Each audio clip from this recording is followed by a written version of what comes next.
Hello, welcome to another Druid Summit session, this time on real-time ingestion in Apache Druid, where we're going to take a quick look under the hood and see what happens within each ingestion task.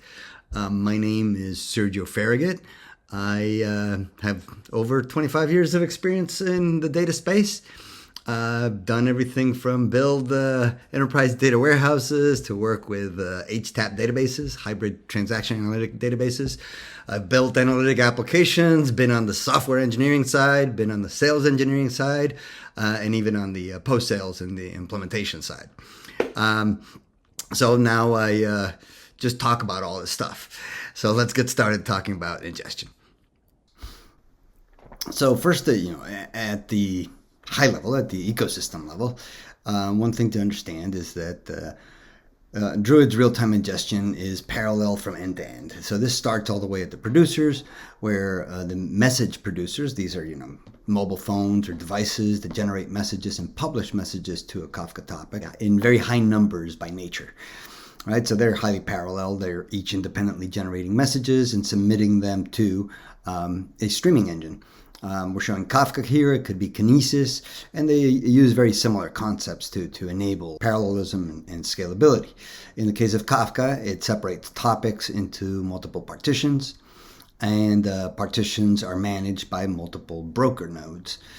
So this gives Kafka scalability to manage large topics that have or large throughput numbers. In a similar fashion, Apache Druid uses many ingestion tasks to consume data from Kafka. And the way it works is the parallel each task is assigned some subset of partitions from a Kafka topic, and each one in parallel and independently consumes from these partitions and ingests data into Druid. So the ingestion portion is parallelized in this way with a maximum level of parallelism in Druid equivalent to the number of partitions in Kafka. So you can, if you need more throughput and you're increasing the number of partitions in Kafka, you can do the same in Druid and increase the number of tasks to increase throughput. But typically, the number of tasks aren't necessarily the number of partitions. They can be less, and subsets of the partitions will be assigned to each task for consumption. Druid ingests the data, and while it's ingesting the data, it processes queries in parallel. So when a query arrives at Druid that involves the real-time portion of the data, the subquery is submitted to each of those ingestion tasks that has a portion of that real-time data to resolve those portions of the query in parallel and return them to the broker. So the parallelization goes from production of messages all the way through the pipe, the messaging engine, the streaming engine, and through the ingestion task all the way to the query. And that's how end-to-end this whole infrastructure is parallelized. Now let's take a look at individual tasks, right? So I'm going to start dissecting the different elements of an individual task and what it's doing inside those tasks. So each task or each peon JVM, if you're familiar with that terminology, has multiple threads. The first thread that we're discussing here is the consumption thread. This thread is in charge of connecting to the Kafka partitions it's been assigned. It reads messages from those partitions and loads them into an in-memory buffer called the receiving queue. Now notice here as we talk through these slides that we're color coding the different kinds of memory that are required or that are used by each of the ingestion tasks. We're using orange for the heap, so the receiving queue is in the heap. And we'll see uses of direct memory and local storage as we move forward. So from the receiving queue, the messages are parsed. So the messages could come in multiple different formats. So the first thing that happens is they're parsed into internal record form, and they are applied to a logical segment buffer. So these three square cubes here that we show with dotted lines represent each a logical segment buffer. So if you're using segment granularity of 1 hour, you would see something like this, the whole timestamp, but the timestamp plus the hour from 0 to 1, hour from 1 to 2, hour from 2 to 3. Or if you're using daily, you would see ranges of days in these segment buffers. So these are also in memory in heap structures that the consumption task is managing, or the consumption thread is managing. And as it appends rows into it, it's also applying rollup. But it does so as it's ingesting them into these buffers in memory.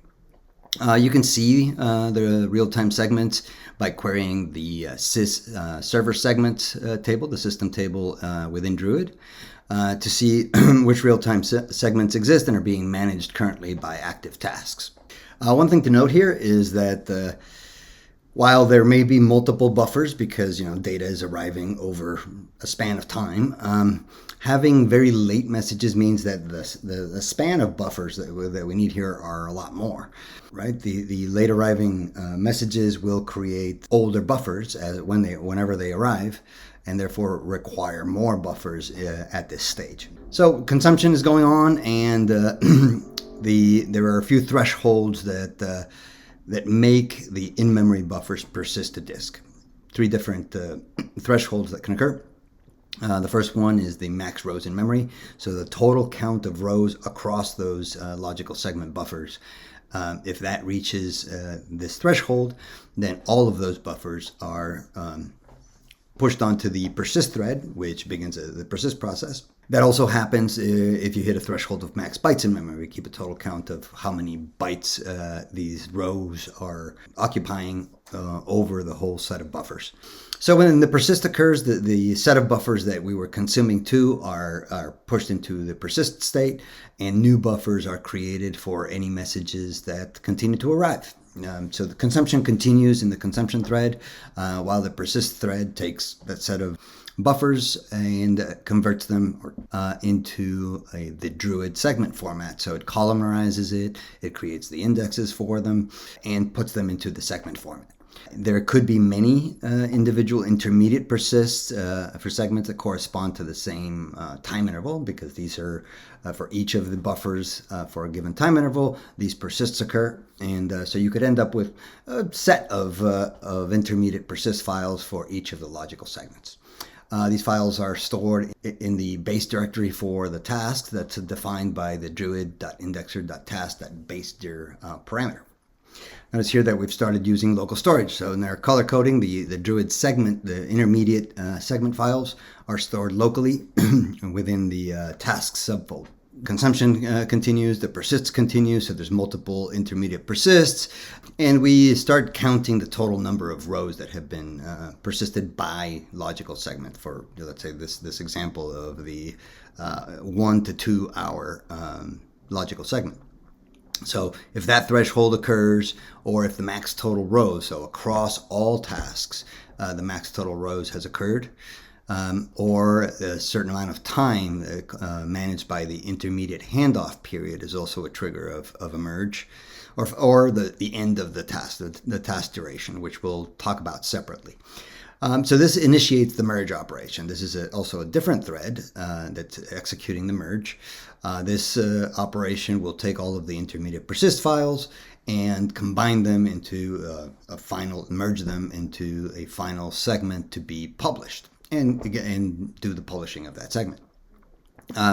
During this process, one of the things that consumes or can consume a significant amount of direct memory is the column merge operation. So it'll take all of the intermediate persists. So each column within multiple intermediate persists are merged together into one final column, including the merging of their dictionaries, the merging of their indexes, and the merging of their data, such that we end up with a single segment for all of the intermediate persists that had occurred up to that point.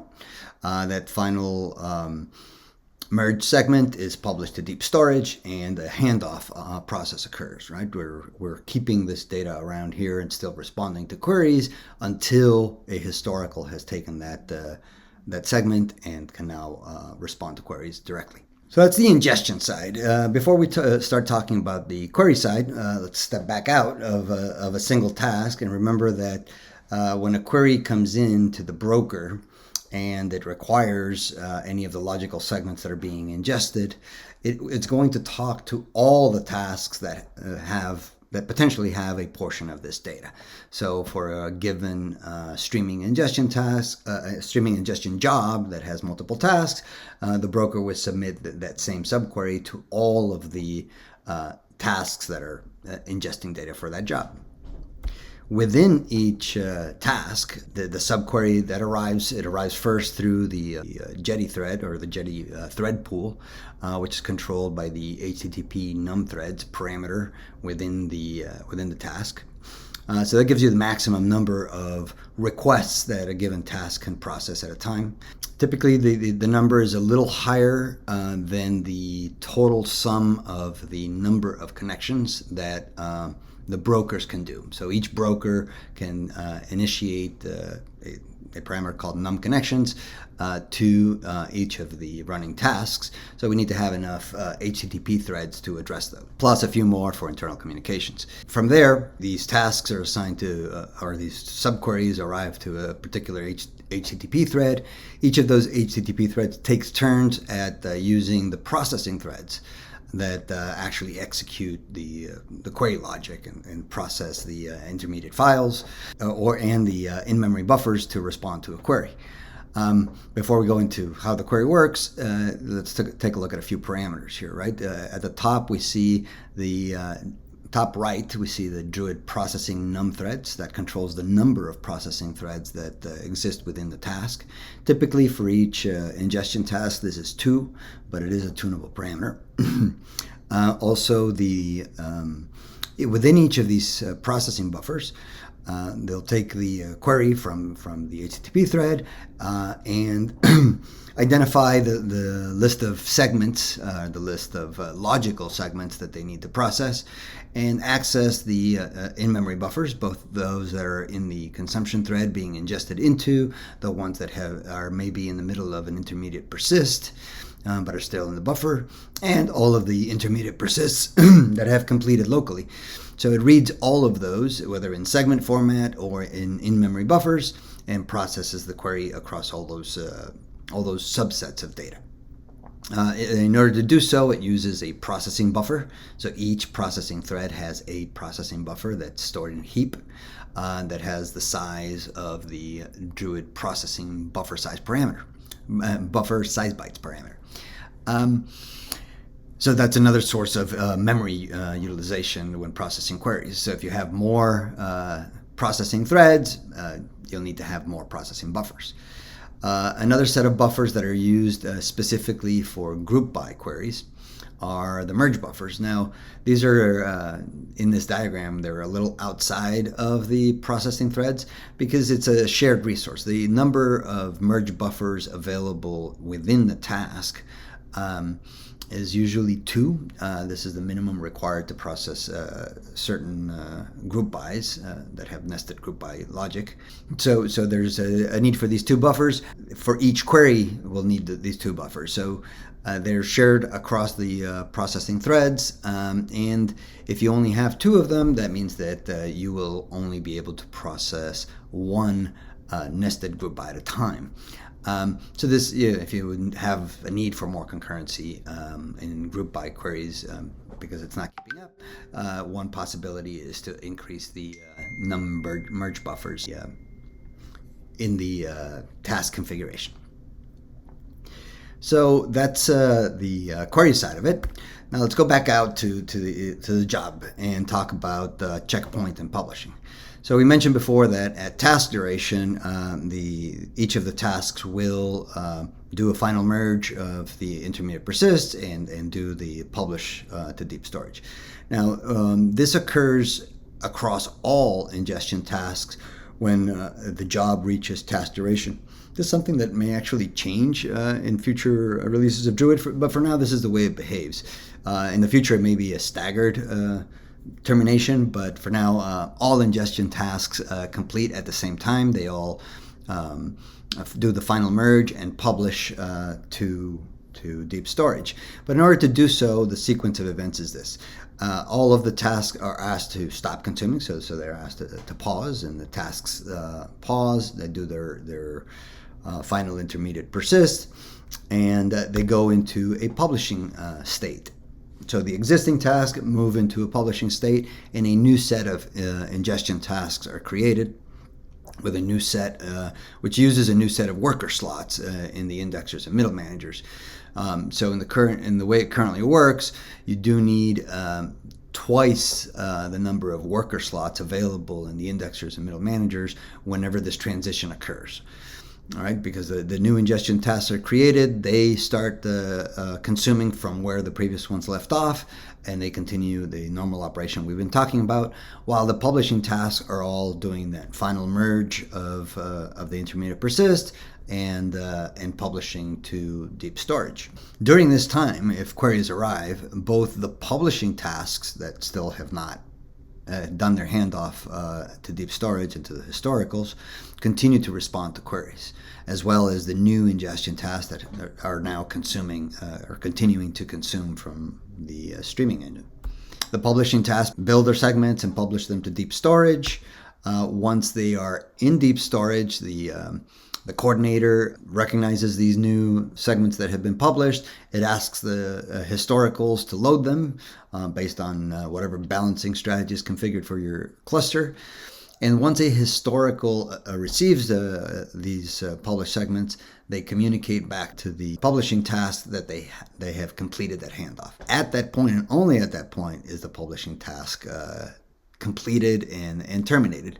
There is a timeout parameter associated to that wait period, so they can be made to terminate even before receiving the handoff, but that's not a normal operation. And the streaming goes back to normal right after the publishing tasks have terminated. Now we are again at the state where everything is just continuing to consume and produce and do the internal work that we described in the previous slides.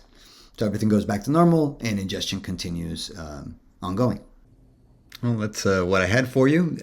Thank you. We can continue the Q&A, and I'll leave you with this link to the GitHub repo where we're working on a whole stack of stuff that on Docker Compose with a set of notebooks that I think are a great resource to learn more about Druid.